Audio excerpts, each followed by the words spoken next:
Oke, baik Tuhan. Gimana? Ada yang mau sharing pagi ini?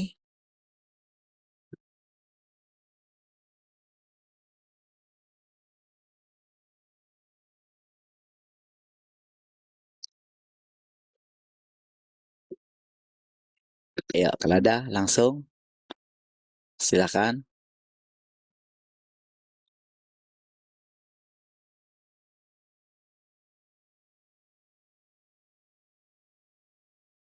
Tidak ada?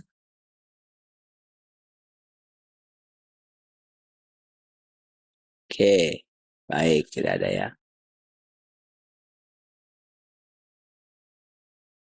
Oke,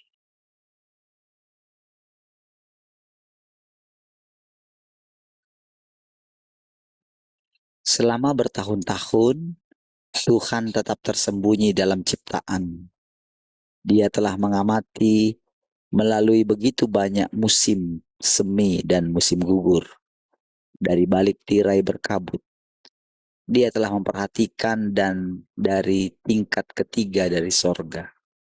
Siang dan malam, berhari-hari lamanya, dia telah berjalan di antara manusia selama berbulan-bulan dan bahkan bertahun-tahun. Dia telah duduk di atas semua manusia, menanti dalam hening, melalui begitu banyak musim dingin. Tak pernah sekalipun dia memperlihatkan dirinya secara terbuka kepada siapapun,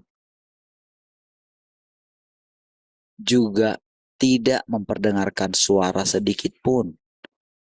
Dan dia pergi tanpa memberi tanda dan datang kembali sama heningnya.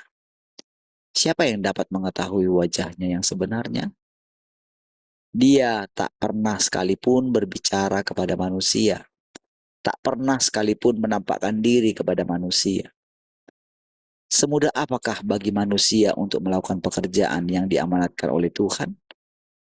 Sedikit yang mereka sadari bahwa dari antara segala sesuatu, mengenai mengenal Dia adalah yang paling sulit.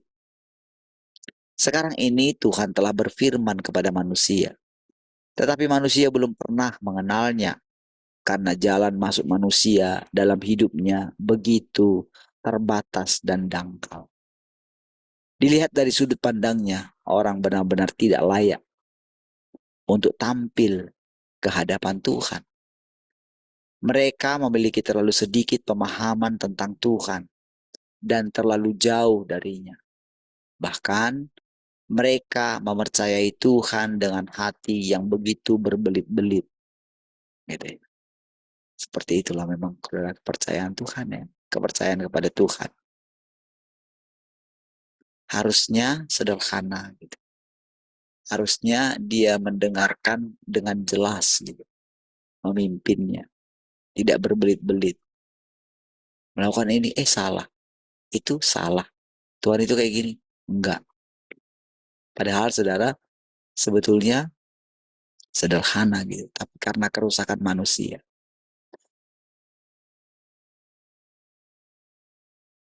Dan mereka sama sekali tidak memiliki gambar Tuhan di lubuk hati mereka yang terdalam.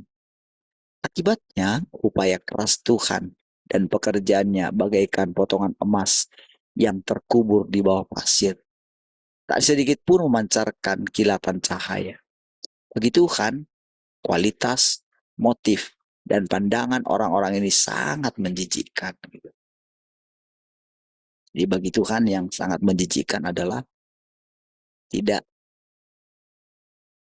dia tidak dikenal atau cara mengenal manusia itu sangat jauh gitu. Ya, itu sebabnya saudara, hal-hal yang dia katakan itu menjadi serius saudara sebetulnya. Kalau misalnya dia bilang, jadi kalau dia lihat orang yang sudah dipilihnya ini, ketika dia kembali lagi, ketika dia memilih untuk takut, memilih untuk khawatir gitu ya, memilih untuk kecewa, itu kan karena tidak mengenal gitu. ketika manusia lebih tertarik kepada keadaannya, kepada masalahnya gitu, daripada kepada Tuhan. Itu sesuatu yang sangat gimana ya, memilukan gitu, memilukan hati Tuhan gitu.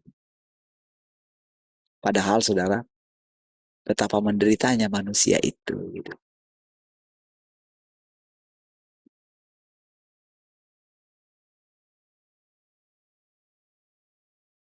Dengan kapasitas mereka yang sangat kurang untuk menerima, begitu tidak berperasaan sampai-sampai tidak memiliki kepekaan, hina dan bobrok, patuh secara membabi buta, lemah dan tanpa kemauan. Mereka harus dipimpin seperti orang memimpin sapi dan kuda. Mengenai jalan masuk mereka dalam roh atau jalan masuk mereka dalam pekerjaan Tuhan, mereka tidak memberi sedikit pun perhatian, tidak memiliki sedikit pun tekad untuk menderita demi kebenaran. Agar orang semacam ini dapat disempurnakan oleh Tuhan, tidaklah mudah. Oleh karena itu, sangatlah penting bagi engkau semua untuk menetapkan jalan masukmu dari sudut pandang ini, agar melalui pekerjaan dan jalan masukmu, engkau semua semakin mengenal pekerjaan Tuhan. Baik, lanjut dulu ya. Yang kedua, ya itu permulaan ya. Bagaimana kita uh, memasuki jalan mengenal Tuhan dan memasuki pekerjaannya. Jalan masuk roh tadi katanya kan. Jalan masuk melalui roh. Saudara, dari dulu saudara, orang itu terus menyelidiki tentang roh gitu. Ya, karena itu hal-hal yang mungkin di luar jangkauan manusia gitu ya. Ada yang pengen masuk ke dalamnya sehingga kadang pengenalan manusia akan Tuhan itu menjadi berbelit-belit gitu. Kalau ingat dulu ya ketika dulu kita mengenal orang-orang profetik, nabi-nabi dulu gitu ya. Melihat bagaimana gaya-gaya mereka gitu ya dalam ketidakdewasaan gitu ya. Sehingga tanpa sadar sebetulnya itu sudah menyesatkan gitu, menyesatkan umat Tuhan gitu. Tapi orang baik yang menyesatkan dan yang disesatkan sama-sama tidak sadar gitu. Kalau ingat bagaimana para hamba-hamba Tuhan demi berjumpa dengan Tuhan, dia harus mengurung dirinya gitu ya. Dia harus bahkan membuat pantangan-pantangan gitu ya. Bahkan dia masuk ke kamar sampai tidak makan, sampai tidak jumpa dengan istrinya, ada yang sampai seperti itu. Tapi saudara, setelah mereka mencapai sesuatu, mencapai karunia, bisa membuat mujizat misalnya gitu ya. Dia keluar dengan menjadi manusia super gitu ya. Dia menganggap itu sebagai satu kebenaran gitu. Sebagai sesuatu harta yang harus dipertahankan. Kata-kata begini saudara. Saya banyak berbicara mengenai hamba Tuhan, itu kan karena saya ada di area situ saudara. Hamba Tuhan gitu. Karena melihat itu, itulah yang banyak saya lihat saudara. Kalau hal yang lain kan paling orang-orang yang mencapai di dunia ini kan ketika mereka jadi kebanyakan orang itu telah menjadikan kepercayaan itu sebagai apa yang bisa dia dapat dari Tuhan gitu. Keuntungan apa yang dia dapat dari Tuhan ya. Perintah apapun yang membuat keuntungan bagi dia, itulah yang dikejar dia gitu. Kata-kata begitu gitu. Nah, bagi orang yang sudah mulai percaya kepada Tuhan, yang sudah mulai mencari kebenaran gitu. Nah, eh, ketika kita mendengarkan firman Tuhan yang sekarang ini, ya, justru kita itu semakin melihat perjalanan ini sebagai satu perjalanan yang sangat panjang gitu. Dari firman yang kita dengar ini membuat kita dari firman yang kita persekutukan ini, saudara, membuat kita, saudara, itu memasuki satu perjalanan gitu. Dan eh, dalam perjalanan itu kita tidak seperti seorang penunggang kuda yang mau menikmati keindahan taman, taman bunga gitu ya,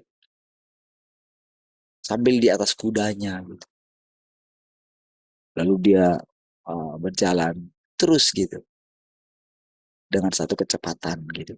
Bagaimana dia bisa menikmati keindahan taman bunga itu? Jadi perjalanan kita itu adalah walaupun panjang sekali sepertinya tak ada ujung gitu.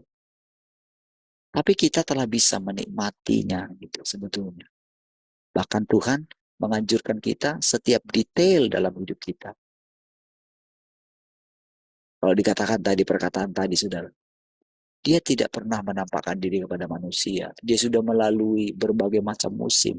Musim dingin, musim panas, musim semi, musim gugur. Gitu.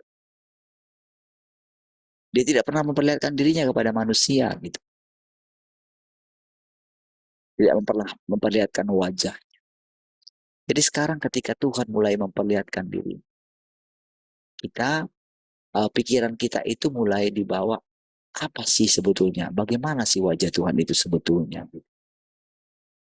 Kalau dulu pikiran kita, kita itu mau punya punya gambaran secara fisik. Oh, wajahnya kayak gini. Matanya bulat mungkin, alisnya gimana gitu kan. Lalu rambutnya lurus atau ikal bergelombang gitu kan. Sehingga manusia mencoba membuat gambaran tentang Tuhan. Karena bagi manusia, Tuhan itu harus bisa dijelaskan gitu. Secara jasmani gitu, secara materi gitu. Tapi begitu kita mendengarkan kebenaran ini, ada satu gambaran lain. Apa sebenarnya mengenal Tuhan? Apa sebenarnya Tuhan tidak pernah berbicara gitu?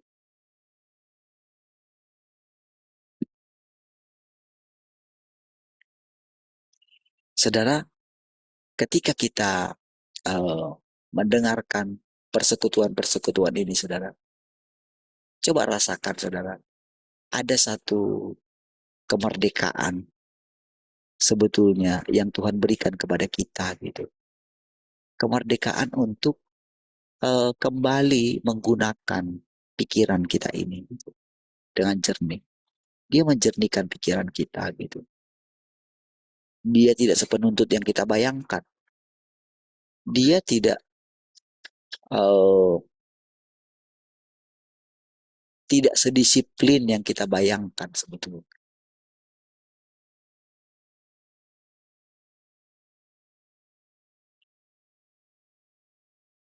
Dari semua firman Tuhan yang kita dengarkan, dia tidak menuntut kita menghafalnya, bukan. Dia tidak menuntut kita bisa menjelaskan itu secara detail, tidak. Dan dia juga sebetulnya tidak, bukan itu intinya dia. Bukan seperti pelajaran dunia ini. Pelajaran dunia ini kan menghafal gitu. Jadi penilaian di sekolahan itu kan bisa menjelaskan seperti yang ada tertuliskan. Padahal yang ada tertulis itu, saudara, kebanyakan adalah ide-ide manusia, saudara. Coba misalnya masalah hukum lah. Berapa banyak misalnya hukum tata negara gitu. Kalau saudara perhatikan bagaimana pembicaraan mereka itu ya. Yang menang itu adalah sebetulnya kalau kita melihat gitu ya. Yang bisa menang itu hanya orang yang masih punya hati nurani. Kalau dia mempergunakan kepintarannya untuk mencari celah, untuk menjatuhkan lawannya, untuk menjatuhkan lawan debatnya, maka tak ada nilai orang itu. Tapi kalau orang itu berbicara atas hati nurani, gitu, tidak mencari kepentingan untuk diri sendiri, maka Orang seperti itulah sebetulnya yang berkenan gitu. Jadi sebetulnya ketika kita mendengarkan setiap persekutuan ini, saudara, hanya orang-orang yang murni yang bisa melihat kebenaran daripada setiap firman Tuhan ini, saudara. Hanya orang yang benar-benar lapar dan haus akan Tuhan, akan kebenaran, yang bisa mengerti ketika dikatakan jalan masuk. Semakin kita mempersekutukan firman ini, saudara, seberapa banyak pun yang kita persekutukan, saudara, sebanyak itu juga lah kita mendapatkan pengenalan akan Tuhan. Tapi sebanyak apapun pengenalan kita akan Tuhan, tidak pernah habis. Sebanyak apapun kita sudah menimba dari sumur pengenalan akan Tuhan, sumur itu terlalu dalam, bahkan terlalu luas. Bagaimana saudara dapat menimba air laut, saudara? Misalnya saudara punya tempat yang luas dalam dalam hati saudara, gitu. Dalam sumur kehidupan saudara. Seberapa banyak pun engkau timba dari sumurnya Tuhan, sumurnya Tuhan itu tidak mungkin habis, saudara. Sebanyak apapun kita mencoba mempersekutukan firman ini, gitu. Bacanya berulang kali, gitu. Saudara, ada satu rasa, apa ya, ini bedanya, saudara. Ada satu rasa kebahagiaan yang tidak pernah berhenti, gitu. Kepuasan yang tidak pernah ada ujungnya. Tapi bukan seperti kebahagiaan yang ditawarkan dunia, saudara. Dunia ini, saudara, selalu menawarkan materi, kan. Materi untuk bisa dinikmati, gitu. Untuk bisa dilihat.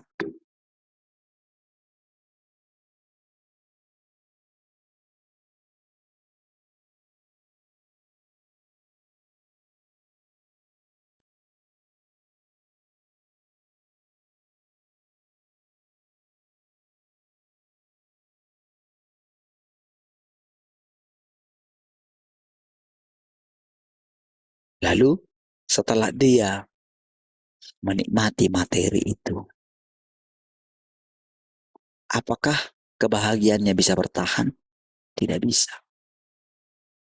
Sekarang ini, saudara, Tuhan mengatakan kepada kita, dia sudah datang. Apanya yang datang? Kan selalu kalau saudara mengatakan kepada orang, tahu nggak Tuhan sudah datang? Orang itu kan pasti akan tanya, mana? Siapalah Tuhan itu? Kan gitu kan. Kepada siapa dia menyatakan diri?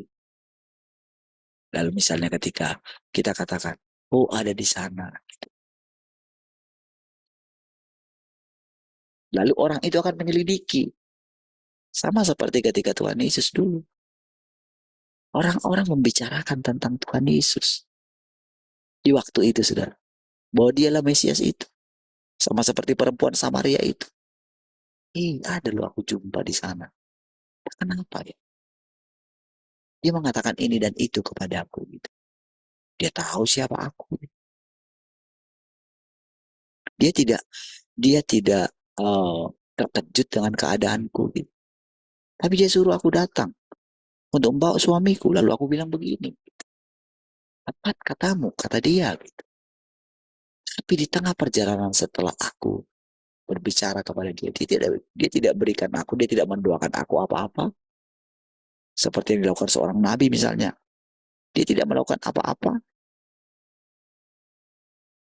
Hanya percakapan itu. Tapi tiba-tiba dalam perjalanan ke sini, ketika aku habis dari sumur itu, sumur kebanggaan kita itu, di tengah perjalanan aku merasakan satu keadaan yang tidak biasa dalam hatiku. Hatiku ini rasanya benar-benar sudah berjumpa dengan satu pribadi yang sangat mengesankan. Mungkinkah dia Tuhan itu? Mungkinkah dia Mesias yang kita nanti-nantikan itu? Sementara murid-murid yang lain yang bersama-sama dengan Tuhan, setiap hari makan bersama, tidur bersama, cerita bersama, melayani bersama, kemana-mana bersama, makan siang sama-sama. Tidak mengenali Mesias itu, saudara. Perempuan Samaria hanya satu kali berjumpa dengan Tuhan. Selainnya dia hanya mendengarkan tentang kabar tentang dia.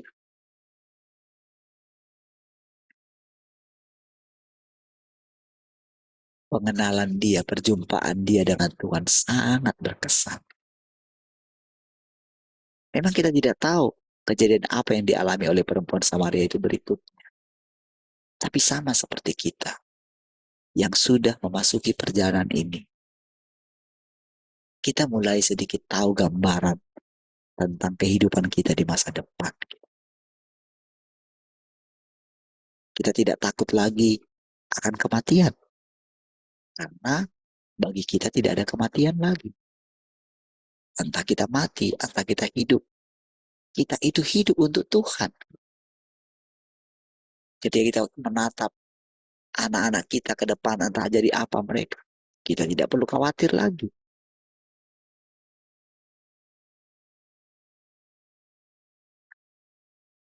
Mereka juga bisa menikmati kehidupan yang kita hidupi ini, saudara. Baik, mari kita lihat lagi di bagian kedua. Pekerjaan dan jalan masukmu sangat buruk. Manusia tidak mementingkan tentang bagaimana bekerja. Dan bahkan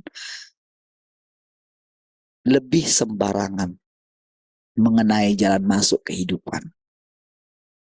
Jadi ya, padahal saudara, menurut Tuhan harusnya kita sudah mencapai satu hal gitu. Tapi karena kurangnya pemahaman kita, jadi kita jadi sembarangan gitu.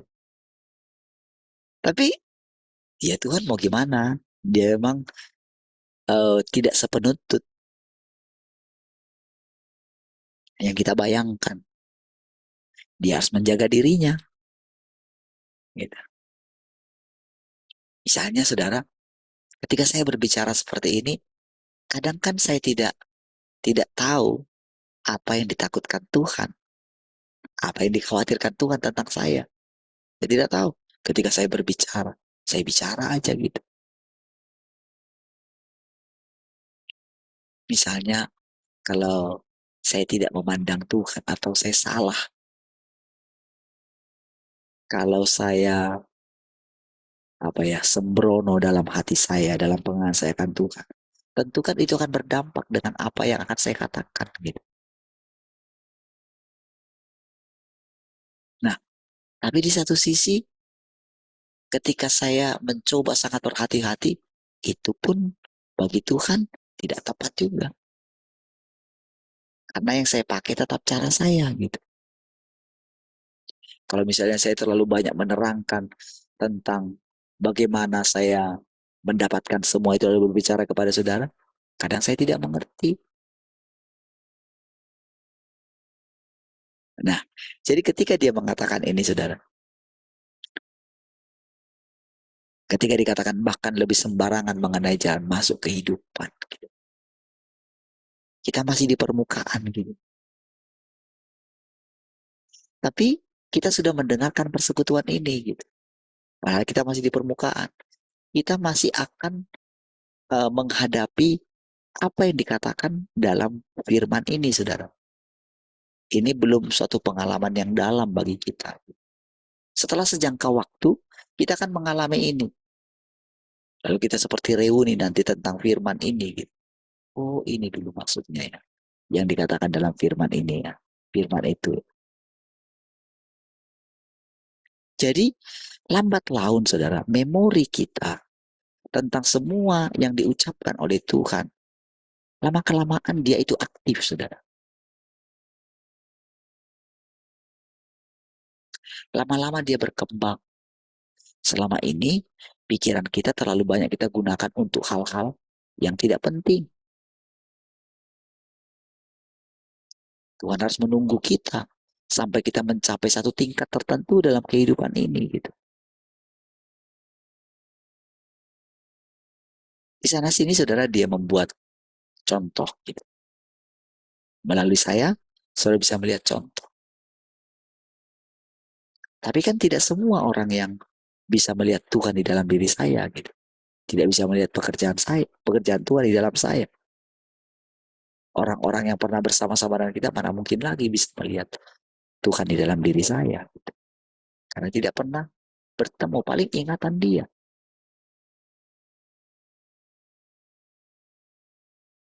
Tapi kalau dia tidak mendengar persekutuan dari saya setiap hari, bagaimana mungkin bisa memasuki pekerjaan dan jalan masuk ini? Bagaimana mungkin? Sementara sistem kerja Tuhan itu, dia itu menyembunyikan diri.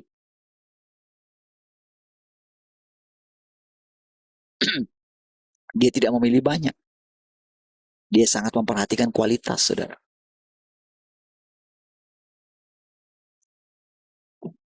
Dia tidak memilih banyak orang sekaligus. Misalnya satu kota gitu. Dia dibutuhkan paling satu gitu. Bahkan ada yang menguasai 10 kota, bayangkan. Kan itu kan?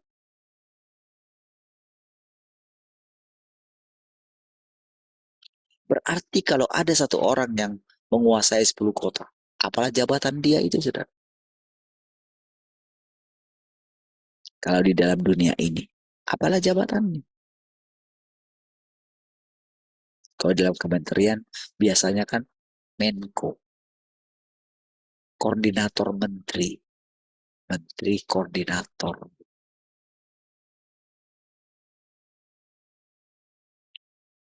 Jadi sangat langka.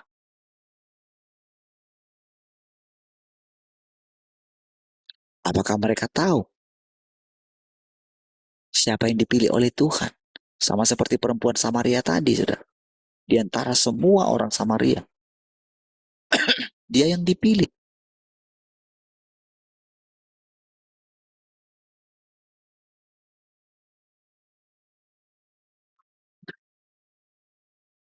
untuk memperkenalkan Yesus.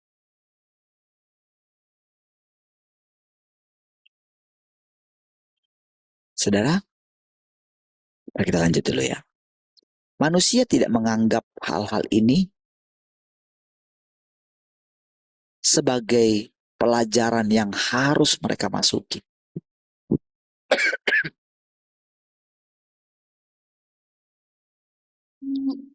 Ketika mendengarkan persekutuan, Tuhan tidak pernah berbicara kepada manusia.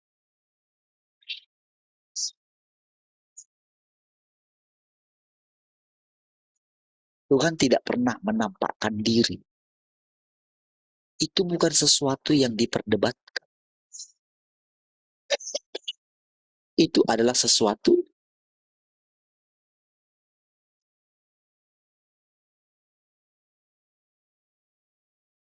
yang dia harus berusaha pahami sendiri.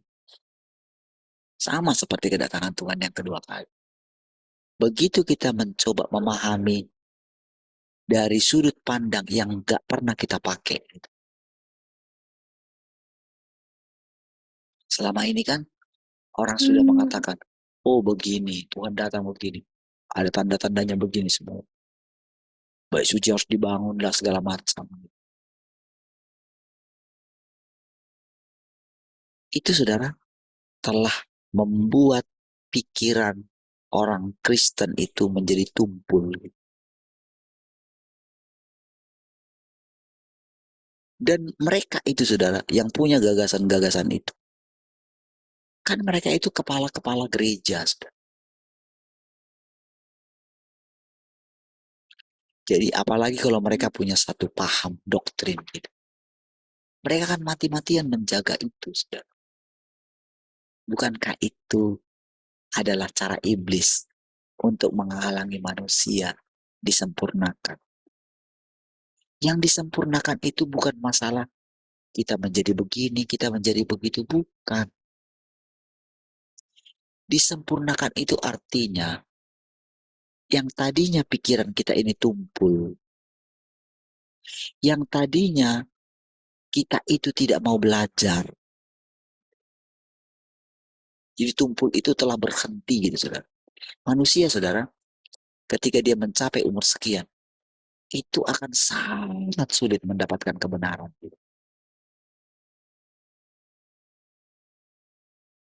Telah tumpul dia gitu. Nggak bisa diajar lagi. Sebetulnya parahnya keadaan manusia di situ. Jadi orang-orang yang sudah mencapai usia tertentu, saudara ya, itu apa ya? Dia tidak akan bisa memasuki petualangan baru lagi. Dia itu hanya tinggal nunggu mati saja. Apalagi kalau sudah mencapai umur sekian, dia pernah menjadi orang penting misalnya gitu. Tiba-tiba menjadi orang tidak penting. Kadang-kadang apa yang dilakukannya itu nggak ada lagi, saudara, tujuannya. Gitu.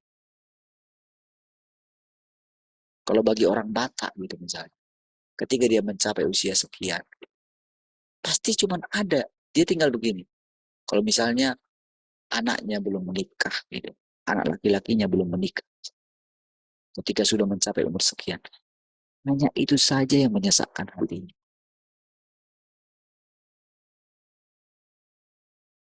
Nggak ada yang lain. Pokoknya kebahagiaan dia cuma satu, anakku menikah. Itu aja.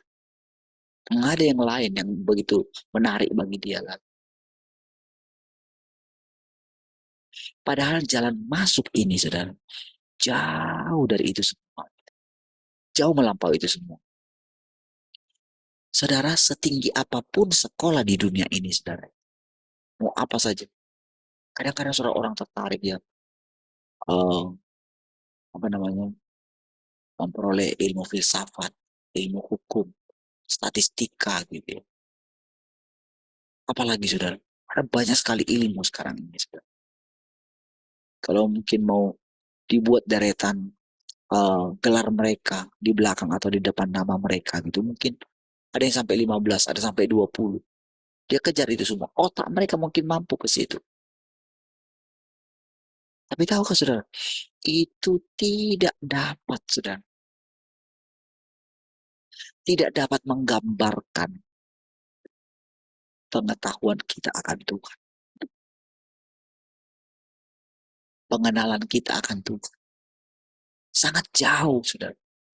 Dan otak siapa yang akan bisa menerima semua ilmu dunia ini, saudara? Kalau nggak hang, saudara. Ya,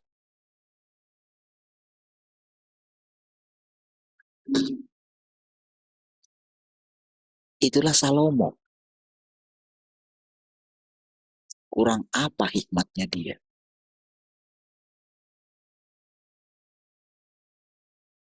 Sampai pada akhirnya dia disesatkan oleh segala hikmatnya.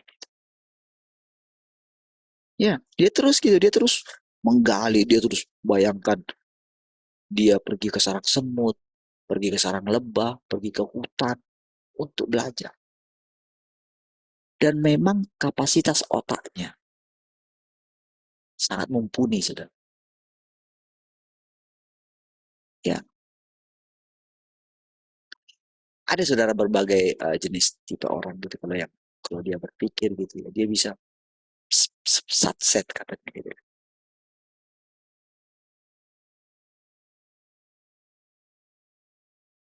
Tetapi suatu saat itu akan tumpul gitu, capek gitu. Makanya kan Salomo bilang, untuk apa ya selama ini aku menjadi pintar gitu. Ternyata orang pintar mati juga. Waduh, kalau aku mati juga. Iya. Ah, gitu. Disitulah dia mulai seperti kehabisan waktu gitu. Teringatlah dia kepada masa-masa ketika dia mengenal Tuhan. Tapi waktu sudah terlambat.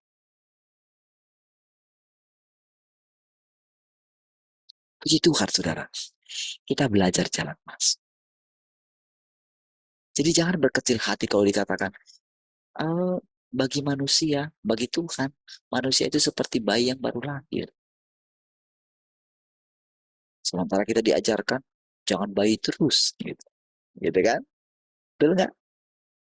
Sementara kalau saudara teliti kehidupan daripada orang-orang yang mengatakan sudah dewasa itu, sudah punya pelayanan besar, gitu kan? Cobalah lihat keadaan mereka.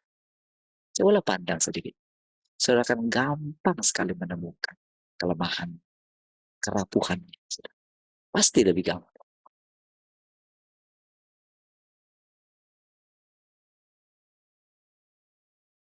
Ya,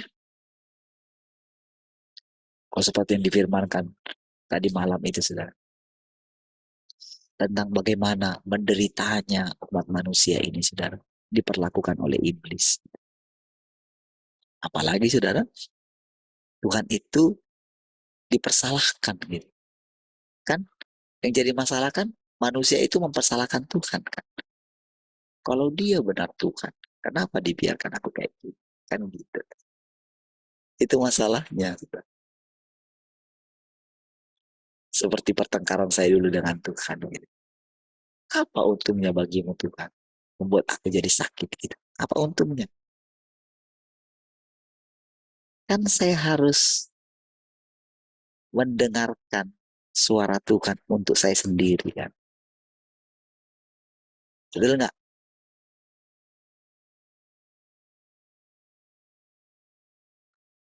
Nggak ada untungnya, kata Tuhan, kan. Tapi kan itu Tuhan untuk saya sendiri, kan. Tapi kenapa saya bisa mendengarkan perkataan itu, saudara? Kenapa ya, saudara? Apakah benar itu Tuhan? Kan itu pertanyaan. Tapi kalau saya katakan itu bukan Tuhan, bagaimana perjalanan selanjutnya? Bagaimana perjalanan sebelum itu? Apa yang dia firmankan tentang saya? Ketika saya merenungkan, saya ini ciptaan Tuhan.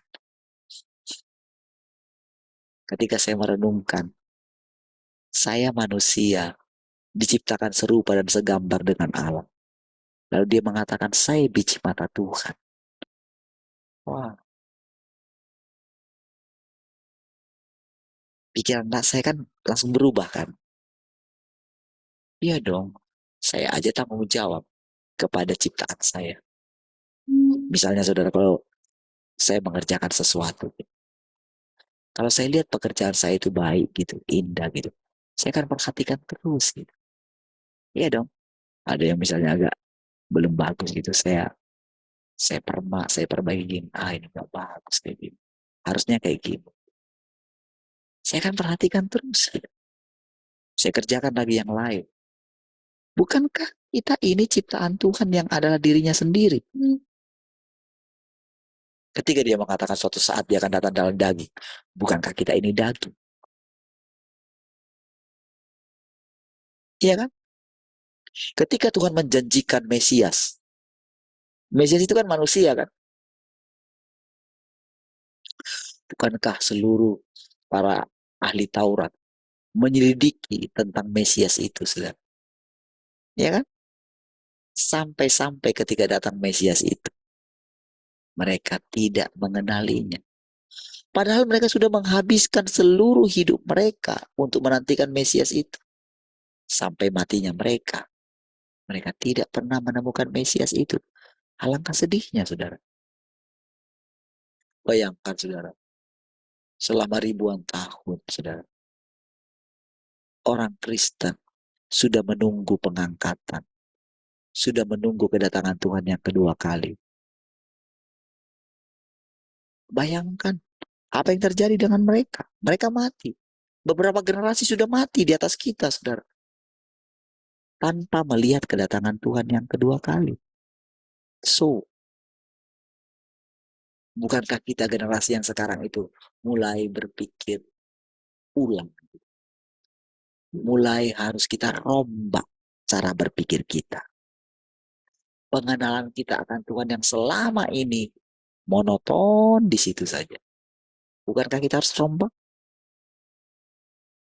Apakah kita tidak peduli dengan masa depan kita? Apakah kita tidak peduli tentang apa nanti yang akan kita hadapi kehidupan setelah ini?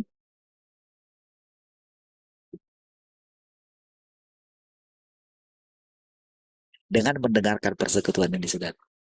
Apakah saudara tidak semakin bergairah harusnya? Ya kan? Karena hidup kita tidak monoton lagi. Ya, akan ada perjalanan yang akan kita hadapi seperti Tuhan bayangkan menghadapi setiap generasi sebenarnya. Kan kita melewati banyak generasi kan. Generasi kita waktu kita di kampung kan gitu kan. Waktu kita jadi anak-anak. Ingatlah coba, coba lihat.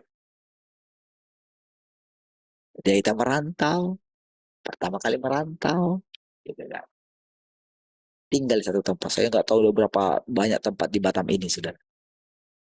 Dari Bengkong, Bengkong ini, Bengkong itu beberapa tempat banyak itu sudah. Di Baloi, di ini, wah banyak sekali tempat yang sudah saya tinggal. Kami saja berumah tangga tapi beberapa kali pindah gitu.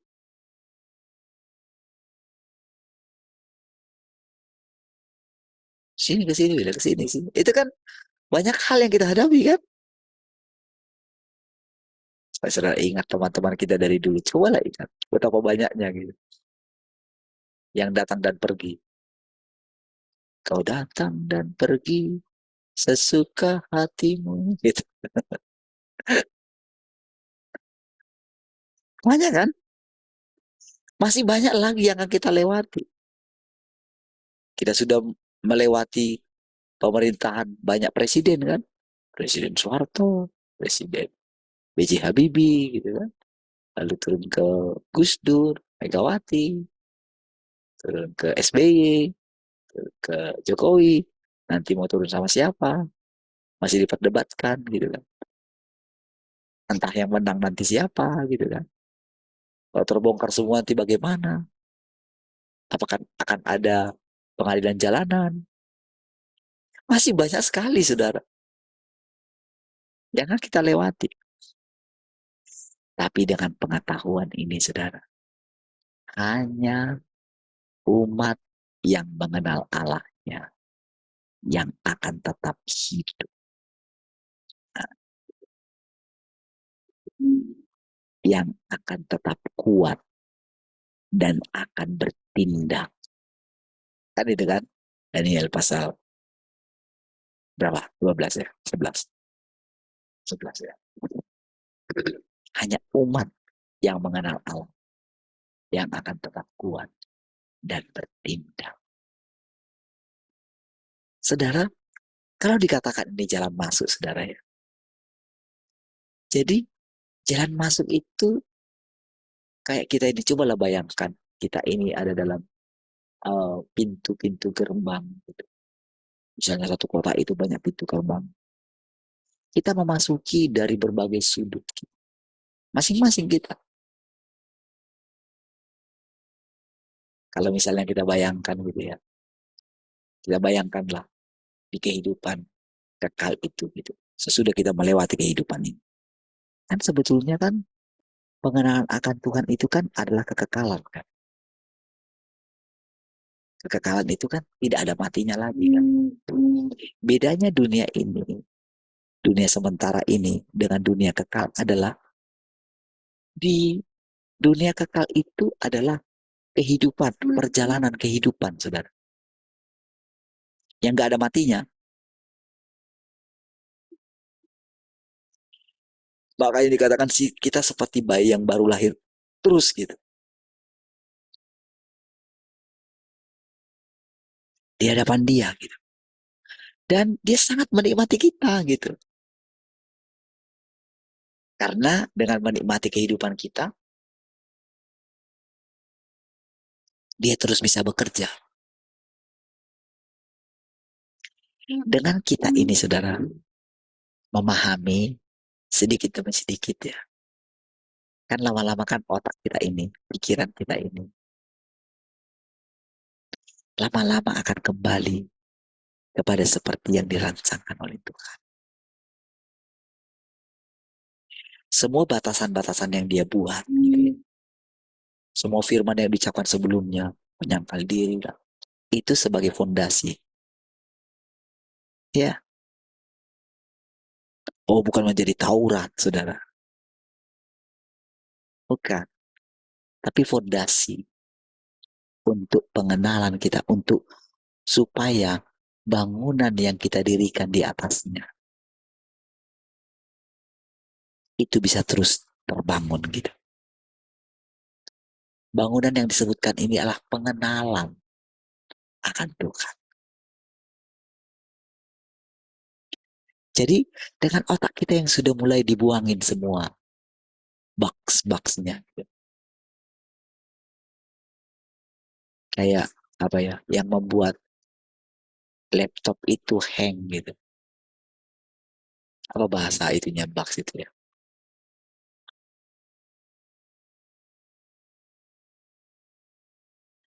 Semacam virus gitu ya. Sebetulnya nggak tepat juga virus gitu. Ada hal yang membuat gitu ya. Virus itu kan bukan seperti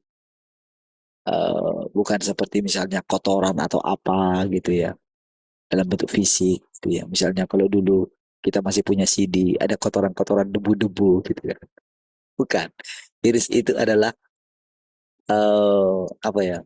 Dia membuat jalan-jalan lain. Misalnya kalau aplikasi itu kan, misalnya kan di handphone atau laptop itu kan banyak sekali sistem yang berhubungan satu dengan yang lain gitu.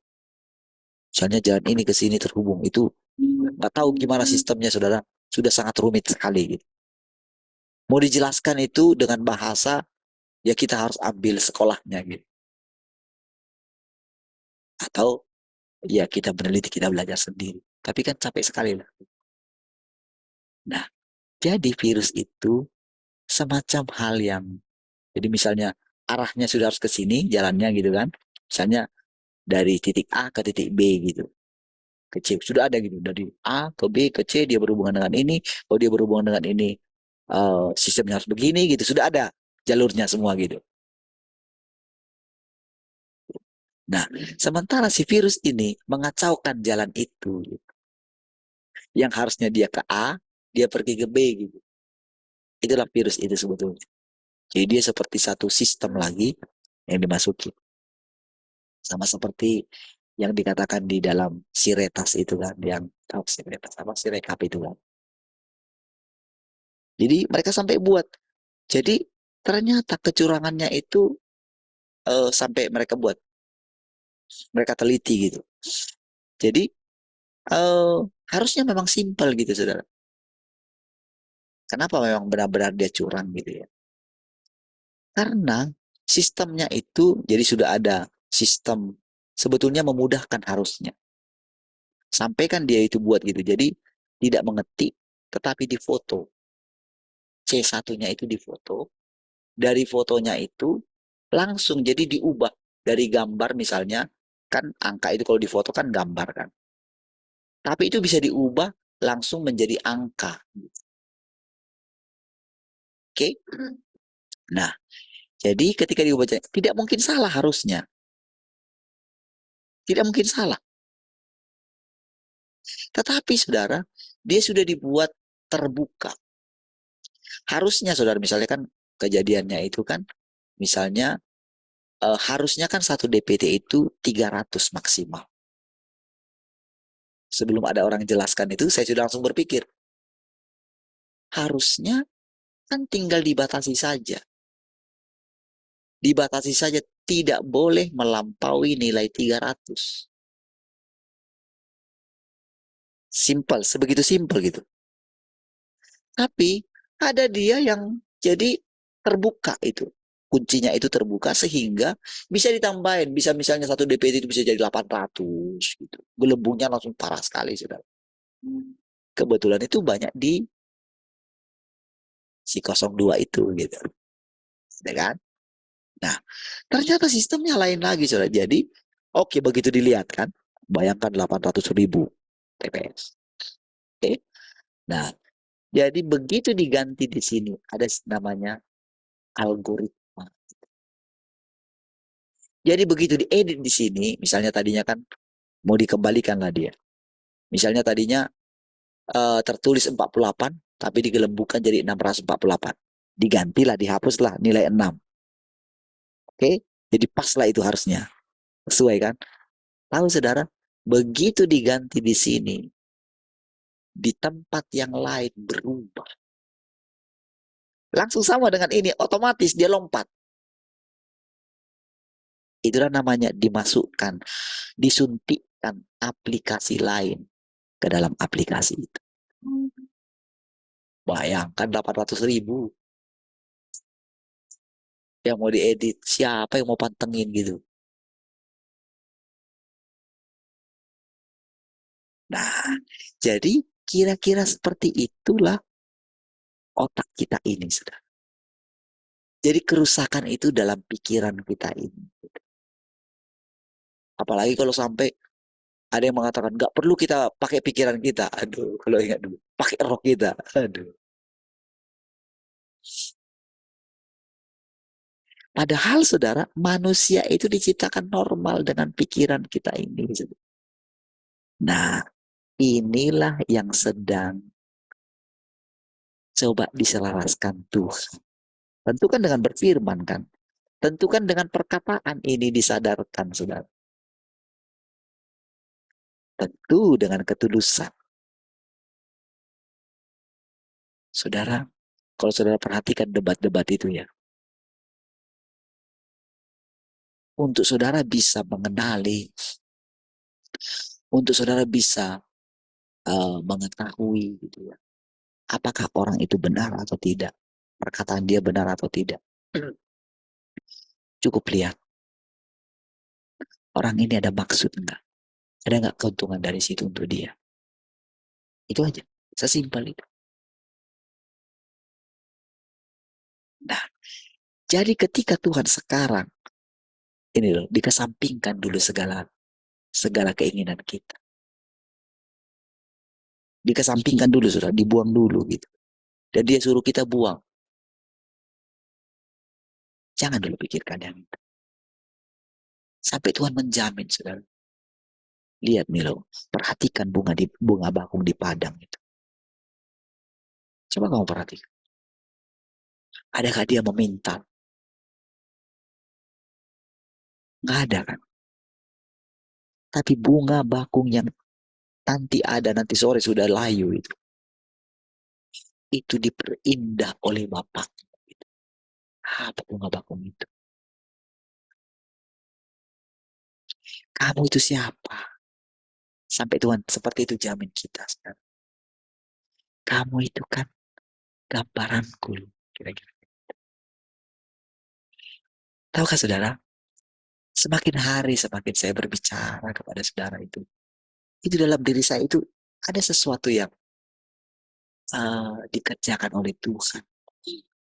Dan saya menemukan Tuhan itu sangat tekun, sangat hati-hati dalam merendah hidup saya. Ketika mendengarkan semua firman ini. Jadi apa yang saya katakan semua tadi tentang kehidupan masa depan, itu sudah ada dalam bayangan saya. Gitu. Walaupun saya tahu, saya tidak perlu harus menduga-duga nanti bagaimana masa depan saya. Gak ada gunanya. Karena kehidupan kita harus natural gitu. Gak perlu saya harus menjaga-jaga misalnya. Saya mau pergi kemana, nanti ada iblis di sana, ada setan di sana. Ngapain? Kalau kayak dulu sudah ketika kita mengetahui alam roh gitu kan. Ketika kita melihat gambar gitu. Waduh gambar ini gitu. Wah, buset gitu. Memang saya nggak terlalu seperti itu sih dulu. Saya simpel-simpel aja saya. Nggak terlalu jelimet lah. Tapi kan waktu kita masuk di situ, wah kita masuki. Waktu saya ingat yang pertama kali coba itu. Adalah siapa itu yang sampai gila bapaknya itu di kampung itu kan. Sampai ketika saya coba layani dari sini gitu. Saya coba membayangkan sini, sini, sini. Wah, tiba-tiba saya dimasuki pikirannya. Satu ketakutan gitu. Saya stop gitu. Kebetulan pada waktu itu saya muntah darah pula kan. Lengkap lah. Udah.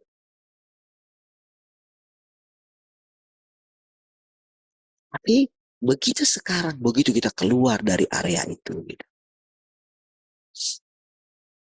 Coba lihat, saudara, betapa indahnya hidup ini.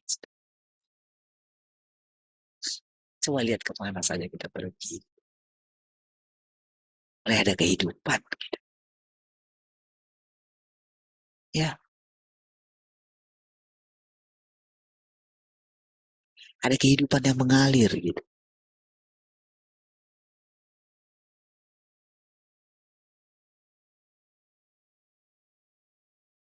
Masih ada 3 menit lagi. Tidak begitu banyak. Oh, belum, ini ada satu lagi nih.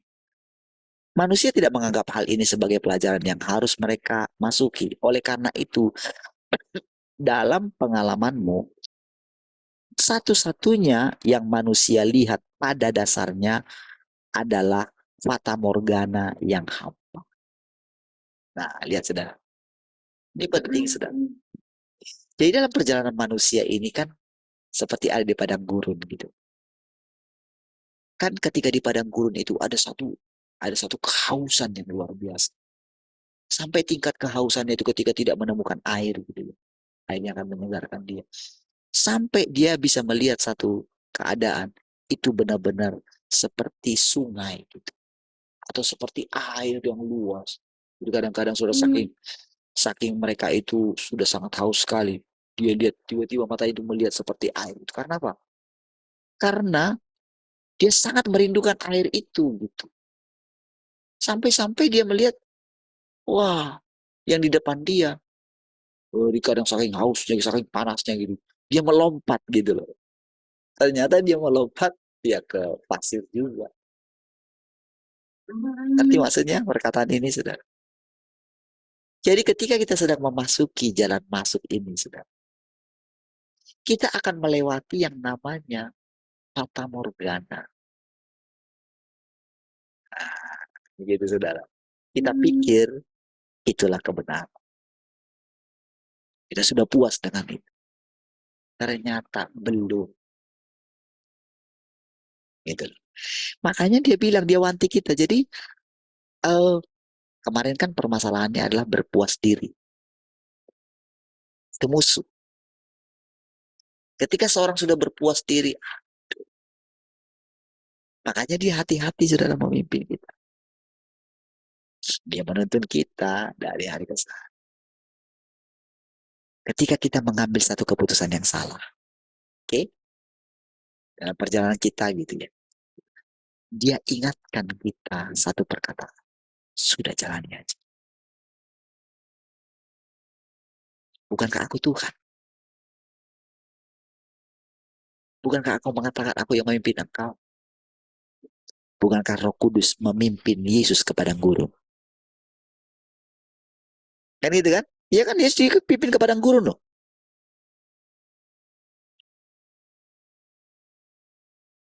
Dan lihat saudara, segala keputusan yang kita ambil, kita nggak perlu kembali ke belakang. Kita harus terus berjalan ke depan. Iya, terus kita punya pengharapan gitu. Simpan pengharapanmu ini. Jangan berhenti hidup. Buatlah pikiranmu ini semakin hari semakin jernih gitu. Sambil jaga kemurnian hatimu, ketulusan hatimu gitu. Mulai izinkan firman-Nya, izinkan menjadi berbeda dengan dunia. Berjuanglah untuk itu. Maka engkau akan mengarungi samudra yang luas ini. Dan engkau masih tetap bersama-sama dengan Tuhan. Nampaknya engkau sendirian. Nampaknya engkau berpikir sendirian. Tetapi engkau tidak pernah sendirian. Tuhan itu tidak di sorga saja. Tapi sekarang Tuhan itu bahkan menyatu dengan diri. Apa yang kau pikirkan? Lama-lama pikiranmu akan seperti pikiran Tuhan. Clear. Pikiranmu akan sangat jernih. Ya, seperti ketika engkau sekolah. Ketika dulu yang dalam pikiranmu hanya belajar saja. Engkau sangat cerdik, bisa berpikir gitu. Tapi sekarang saudara, ilmumu sudah sangat tinggi.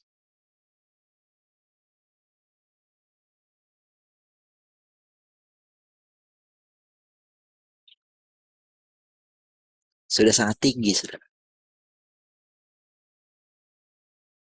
Bukan tinggi kayak orang dunia gitu. Tapi sekarang pikiranmu ini akan dimasuki. Virus-virus yang ada sudah mulai dibuat. Dengan kau mendengarkan firman ini. Ketika masuk di sini, saudara, saudara, catat ya. Dalam hati saudara. Semua yang akan engkau masuki, yang akan engkau jalani kepada kehidupan yang akan datang. Menjadi kehidupan yang sangat, apa ya, sangat menakjubkan. Lebih baik saya pakai menakjubkan saja.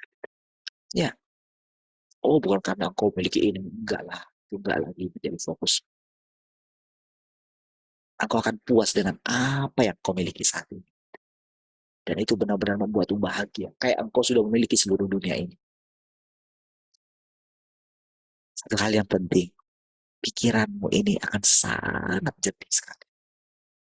Siap dimasuki pelajaran-pelajaran kehidupan. Siap dimasuki hikmat yang tak ada habisnya. Ya, Tuhan akan sangat nyata melalui kehidupan. Dan coba saudara bayangkan, apabila ini tertular, kita ini saja begitu ini tertular, saudara. Tanpa sadar, saudara, di mana-mana terjadi kegoncangan. Ini betulan, saudara. Baik, saudara, puji Tuhan. Mari kita berdoa. Terima kasih Tuhan, kami bersyukur. Pagi hari ini, kami sudah bersekutu dengan Engkau, dengan firman. Dan kami tahu Engkau di atas segalanya. Engkau berdoa atas kami. Kami tundukkan hati kami sepenuhnya, Tuhan. Walaupun pekerjaan kami hari ini, kiranya kami boleh mempersembahkannya untuk Tuhan. Terpujilah Tuhan, haleluya. Kita semua yang mengasihi Tuhan sama-sama katakan. Amin.